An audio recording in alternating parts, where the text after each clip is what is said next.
Hey world, Bradley from Myself Life, and this is my first official hands-on review of 2018, and I think I wanted to start off with something I've been using for quite a while. I got it last year, um, so last year December, and it's now February, so I think this is enough time to speak about it, enough time to play with it, to use it day to day on a daily basis, and its ins and outs. And I think this review is I wouldn't say overdue, it's a long in the making, and now I finally got a chance, and I figured out, hey, this is the right time, this is the best time, this is the perfect time for that. And what I'm reviewing is my Ticwatch E from Smartwatch. Smartwatches. What can we say about smartwatches? It's a kind of, you could say it's a niche. It's not for everybody. But everybody see the use of a smartwatch, the benefit of a smartwatch, the necessity of a smartwatch. They would say, hey, but my phone can do everything. Why would I need a watch? Why would I need a smartwatch? And I think people are looking at smartwatches in a way kind of like Dick Tracy style, kind of like they figure out, it can completely replace your smartphone. It can't. The same way you have a tablet. A tablet cannot replace your PC. No matter how much Apple tries and push the iPad Pro as it can replace your PC, it cannot. It cannot function as a PC replacement. The same way it cannot function as a smartphone replacement. No, it's in between. It's right there. So smartwatches, I would say a smartwatch is a complement of your smartphone. It complements your lifestyle. Your smartwatches get notifications.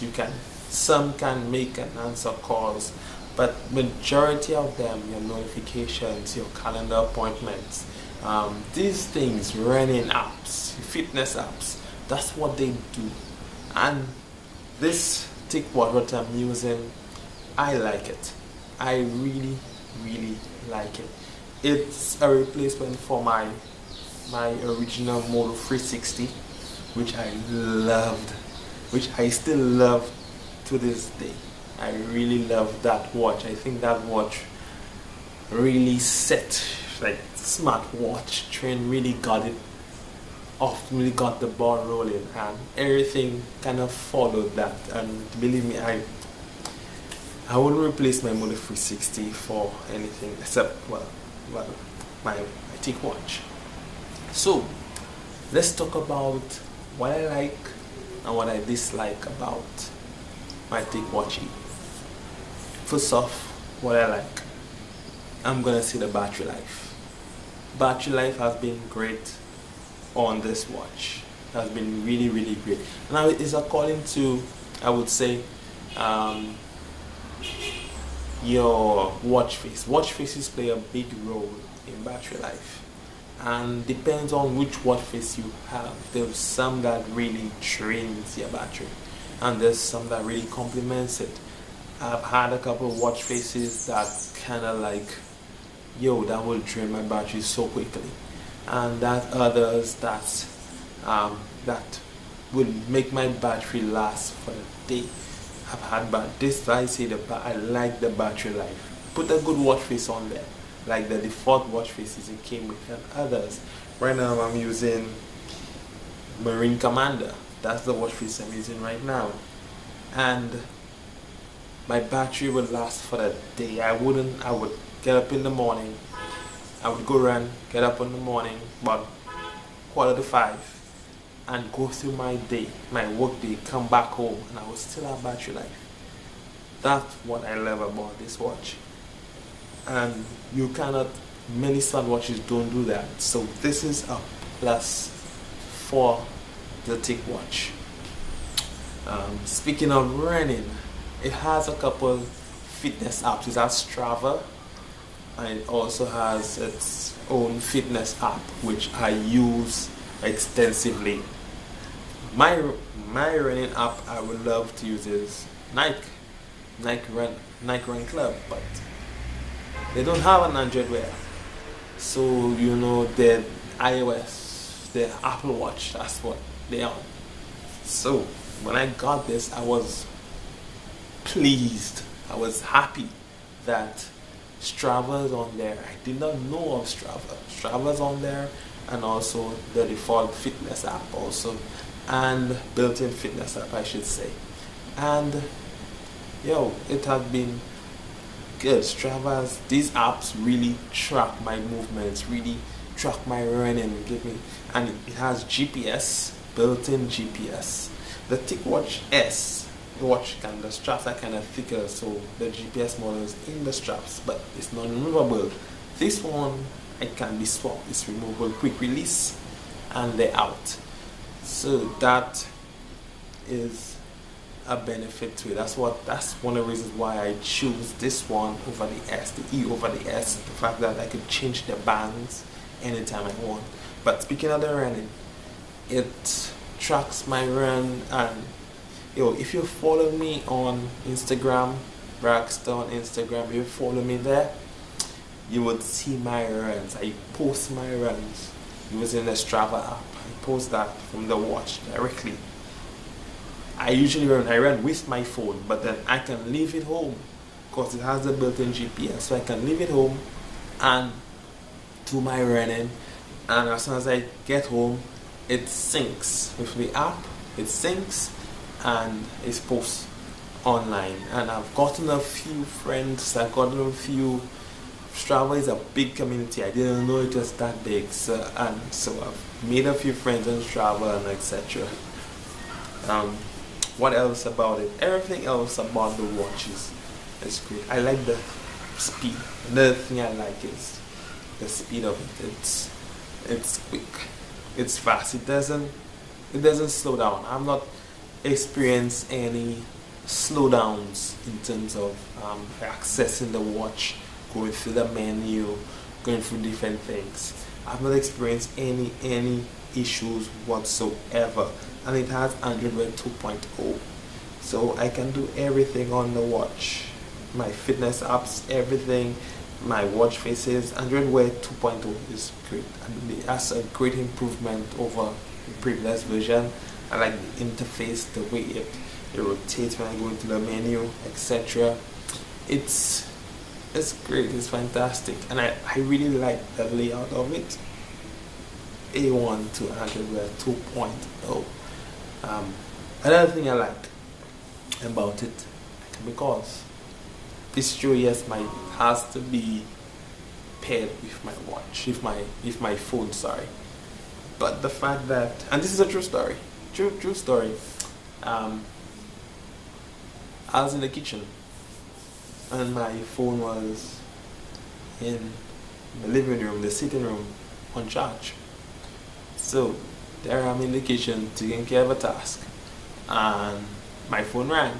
My phone is ringing, and then I'm saying, I almost put down what I was doing, stop what I was doing to run and get a phone. I said, but wait, I can take a call on here, and I almost forgot, and it's vibrating. But the habit I have of when I pick up my phone, and then it's vibrating. Oh yeah, this. And I said, yeah, talk to me. And I continued what I was doing and speaking. My brother called, and I was speaking to him, and he heard me clear. I was hearing him clear, and he heard me clear. He did not even know I was on my watch. You see, I don't hear you good. Heard me great, heard me perfect. The other time happened in town. Put on my watch and said, and yeah, my phone was giving some issue. My phone, I don't know what happened. I couldn't answer the call on my phone. I don't know why. But then it came from my watch, so I answered on my watch. And I was speaking for, and I realized, okay, this is kind of awkward walking through town. Picked up my phone and I transferred the call. It kind of finally picked up, and I continued on my phone. So that's another thing I like. Speaking of that, I find a little issue I have with it in the same call making thing is that sometimes I'm not sure if it's the watch or um, it's Android Wear software, but call making, I think Google kind of addressed that. I think they came out to address that recently. They say there's some delay in calls with Android Wear 2.0. There's a delay. They acknowledge that issue. So I believe it's a software issue. So I'm hoping an update would come. But sometimes when a call comes through and I pick up and I'm on the call, during the call, it will still be ringing on my watch. It will still be the watch will still be vibrating. It has a speaker, so the ringtone is coming through, and I'm on the call. So I'm speaking and until I hang up, ended the call, and then it dropped. So I think that's an issue with Android Wear, and not necessarily this watch. What else do I like about it? Like I said, the speaker is clear, the display is nice. I like the display. I like that with Android Wear, the range of watch faces, the variety of watch faces you choose from.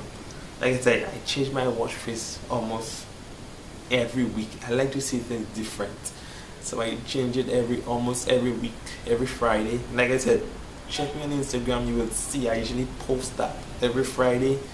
I try to post a new watch face, one I like. So the range, the variety is out there. Not just the Play Store. There's Facer, there's Watchmaker, there's Watchmaster. There's a bunch of third-party apps. There's Minimal and Elegant. There's lots of store. There's lots of Watchmaker watch apps out there. We don't necessarily have to use from the Play Store, Google's default ones, or etc. That's good. That's great. That's another thing I like about it. At first, the build quality. That's the next thing I want to speak about. The build quality. It's plastic. It's plastic. My Moto 360 was metal, and a lot of some of the smartwatches out there are metal build. Feels really nice, really premium, which really feels really good. At first I like, okay, plastic build, and note that it's only $120. I got that for $120, $120. So I didn't expect much. But then you have a heart rate monitor, you have GPS. That's two things. I think that's two things you don't get in smartwatches in that price range. You gotta go higher. You gotta go $200, $300, $400, even $1,500, like the Tag yeah, or some of these really expensive watches. And for $120, and you got this, I can live with a plastic build. I can live with it. I can. To get these features, that GPS and heart rate monitor, that's fine by me. And I have no issue. At first I kind of figure out, I kind of say, let me see, but a lot of people that watch me like that was cheap, that looks cheap, but it's quite nice. And the band, at first I didn't really like the band. In fact, honestly tell you, I didn't really like the band at first. I said, wow, that feels kind of, it's soft, it's silicone, so it's soft. I figure out, but I can just change the band, and that's the plan. I'm planning on changing the band soon. And then it kind of like grew on me. I'm like, but this is really nice, and the soft silicone of it, it feels good on my wrist. Really feels good. So that's one of the reasons why I have not changed it as yet. I kind of kept the band because I like it, but I'm gonna get another band, a kind of sport band like I wanna get. I have my eye on a couple. Try to get that, and change up my style according to where I'm going to my dress, where I'm going. If I'm going out or somewhere, I'm gonna change it up a bit just to, just for the sense of style. Yeah, that's what I like. There's not much to dislike about a Ticwatch. I don't think there's anything to dislike. It's IP67, that's some water resistant, so I can run in the rain. It can get wet. I can wash dishes and not worry about the watch spoiling the wash machine. I can jump in a pool. Somebody throw me in a pool accidentally, or I can jump in a pool, not too long, not too deep, but just I can do it. That's another good thing. There's not much to dislike, like I said, about the watch. There's a few gripes I have in terms of, like I said, the watch, the calling, the fact that it will still call, it will still vibrate even if I'm on a call, which I wouldn't say it's the watch. I would say it's Android Wear's fault. I'm hoping Google updates Android Wear and really fix that issue in the future update. Yeah, so that's about it. My Ticwatch E. I love it. I love this watch. I don't regret buying it. I didn't regret buying it. It's been a wonderful investment. I take my time when it comes to investments like that. I take my time. I see what's out there. I see everything. I have my smartphone. I want to get a new smartphone, but then smartphones are coming out so often. Every time I say, okay, I'm gonna get that, another one is out. Look, MWC is coming out later this month, and I'm waiting because I need an upgrade, but I'm just waiting patiently to see what comes out of MWC too before I can do it. And the same thing with this.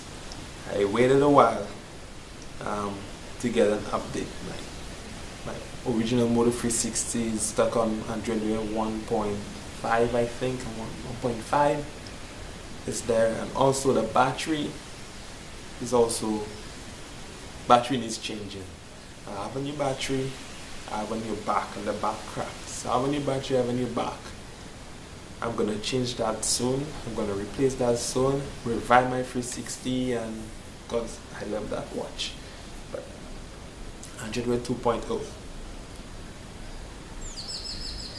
GPS, heart rate monitor, great battery life, wonderful display, solid build, and I mean, you can't go wrong. You just can't go wrong if this. And at $120 when I bought it. I'm not sure what's the price of it now. I got it on Amazon. I'm not sure because prices goes up and down. There's always a sale. They just had a Valentine's sale recently, so if you look around, you can get it for $120. Or I think the most you probably pay for it is about $150. That's the most you probably pay for it. The Ticwatch S, which is the sport version, is a little higher, but this, I love this watch. Really nice. So that's it, folks. My hands-on time, my review of I could say my 2-month review of the Ticwatch E from Boy. So until next time, Bradley from Myself Life, I'm out.